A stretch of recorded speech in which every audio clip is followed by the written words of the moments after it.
My name is Seyn, or Seyn for short, Seyn Laproyen. If you wish, you may do a search on the internet. This is my pen name, Anseynol, and you may be able to find some things that I wrote on archive.org.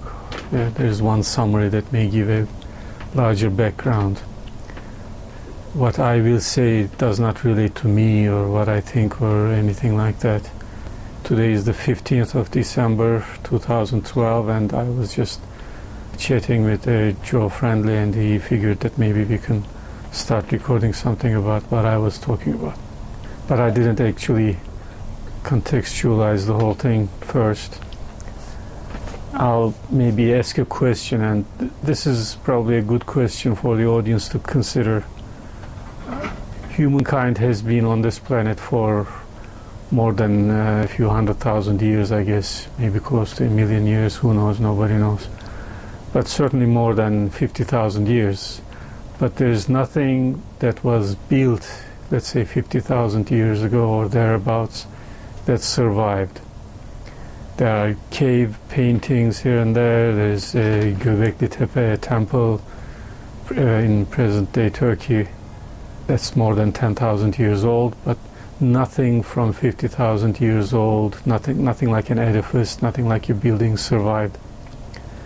But it is conceivable that our ancestors 50,000 years ago could have built something. They had the same muscles, the same brain, etc. In any event, what I will talk about today has the potential of, let's say, if it's put into practice, if it's implemented, some of the ideas may leave something that will be meaningful and probably in operation 50,000 years from now or longer. And of all the things that human beings built on this earth, let's say in historic times, there is one thing that is a strong candidate to being around 50,000 years ago and fulfilling the same intended function in the future as well.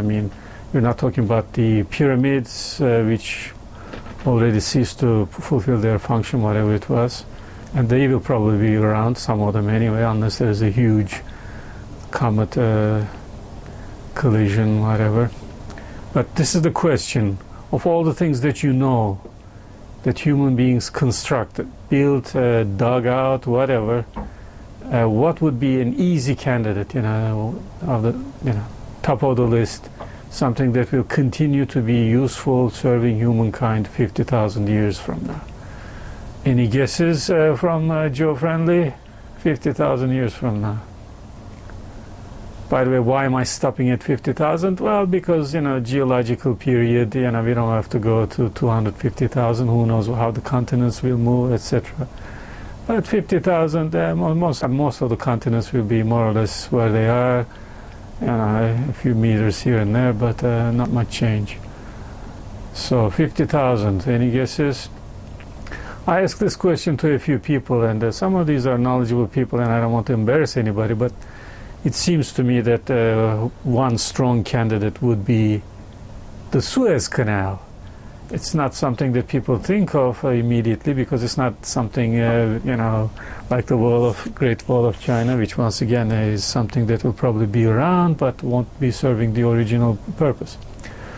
In any event, the Suez Canal is something that could have been dug out or built, whatever the word is, in only one spot, and that spot is already taken, spoken for, and it's fulfilling its function. By the way, it is now more than 200% as large as it used to be. They did continue drenching it, etc. That's what I heard.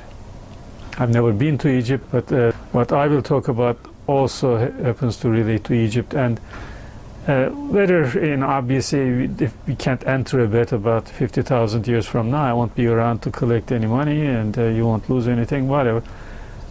But it's nice to be able to think in that kind of a time perspective. Not in geological time perspective, that's not up to us, but 50,000 is manageable, I guess.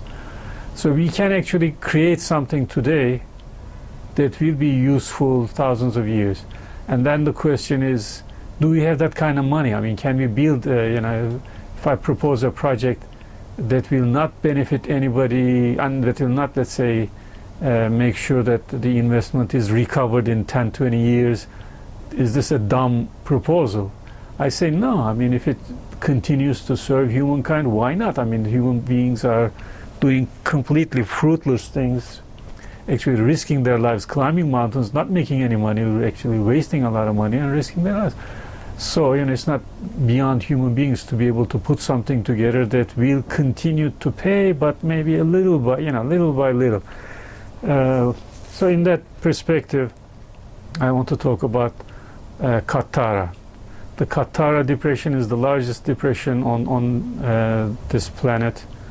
It's not the deepest. The deepest is the Dead Sea, but it's not a large depression. It's not probably 1/5 of the Qattara Depression. And the Qattara Depression happens to be surrounded not by hills or mountains or whatever, but it's basically in the middle of a desert in Egypt, close to the Mediterranean. And I don't have the exact figures now. By the way, this is not a rehearsed thing. We were just chatting, and there had been proposals relating to the Qattara Depression going back more than a century. So anybody who was familiar with the map, any French person who is interested in Egypt, by the way, the idea behind the Suez Canal is also more than a century old. But the most recent impetus that ended up stimulating the Lesseps was put forward by some Saint-Simonians, utopian socialists or whatever. So in other words, sometimes good things are created by people who are not necessarily the smartest guys, in political terms maybe, and they may not have the best intentions. Obviously, France and Great Britain did not have the interests of humankind when they invested in the Suez Canal, but whether they like it or not, the project will benefit humankind for thousands of years, I guess. So I may not be the smartest guy. I don't have the facts and figures. I've never been to Egypt, as I said, and I don't know anything about digging this or that. But the proposal is that water from the Mediterranean can be brought to the Qattara Depression, and ideally, in the process or after the water is brought, it should be desalinated, so that not just desalinated but purified. As the water is sucked into the tunnels or whatever, any residual life forms or any archaeological finds, etc., should of course be filtered out. But bringing water to Qattara should not be a difficult thing. The difficulty would be getting the salt out. And also the depression itself has a salty surface, and maybe deep down into the sand there may be a lot of salt. This is something that had accumulated there for hundreds of thousands of years maybe. Incidentally, the Great Sahara, as we are told, was fertile land before, but climate change, and that spelled the end of that. Incidentally, there's a very great saying that forests precede civilization, or civilizations, and deserts follow them. But in this case, deserts preceded the civilization in that region in Egypt. Without the desertification, the people could have, the local people who ended up populating the Nile Valley could have lived happily in the,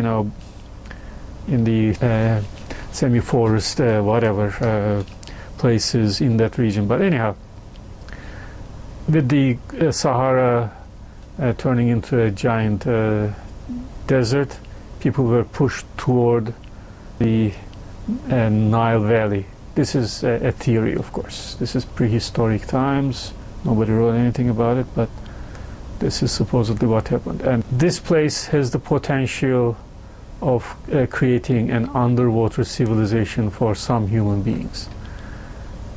One of the most critical inventions that make such a project possible is the Aqua-Lung, and as it is known, Cousteau was one of the inventors of that thing, and we know that human beings can live underwater for several hours or days if need be, etc., with oxygen tanks and so-called Aqua-Lungs.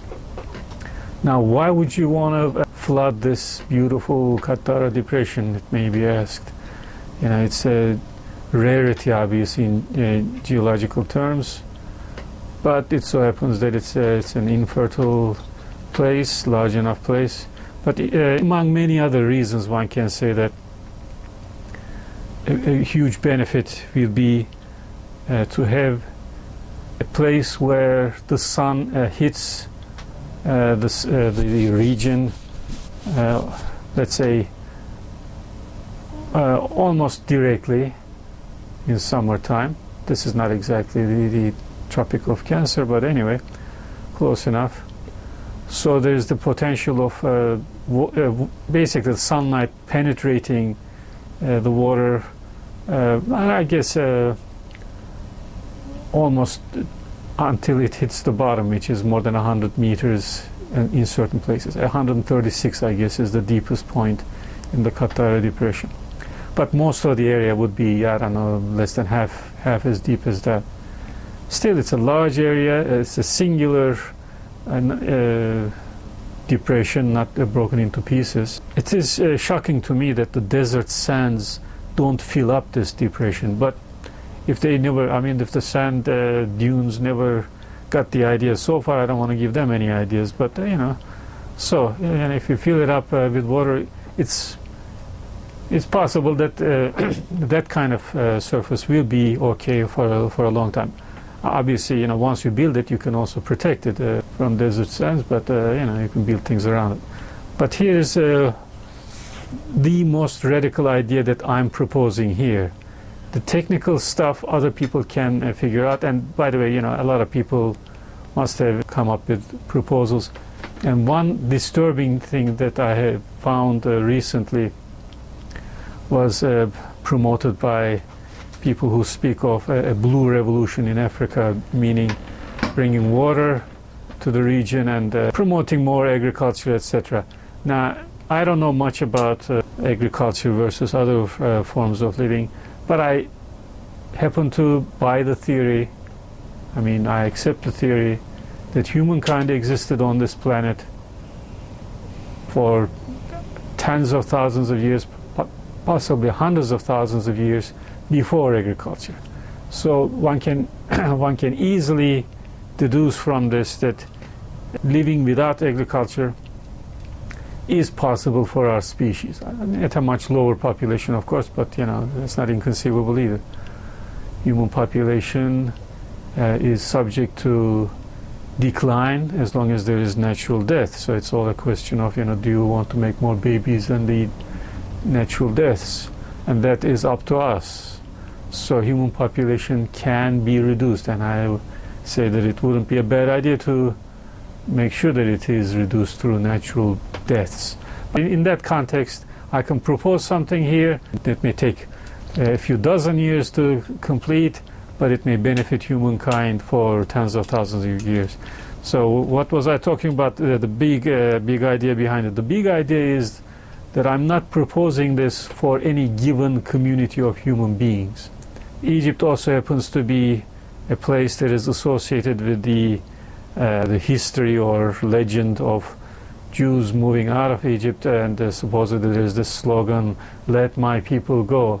I'm proposing something that does not mention any kind of "my people." I'm not saying bring my people here. What I propose is that this kind of an underwater settlement should be made possible for people with certain disabilities. People who are blind, for instance, can be better off living underwater because things are not likely to hit them with too much force, let's say. You have to go out of your way hurting people underwater, I suppose.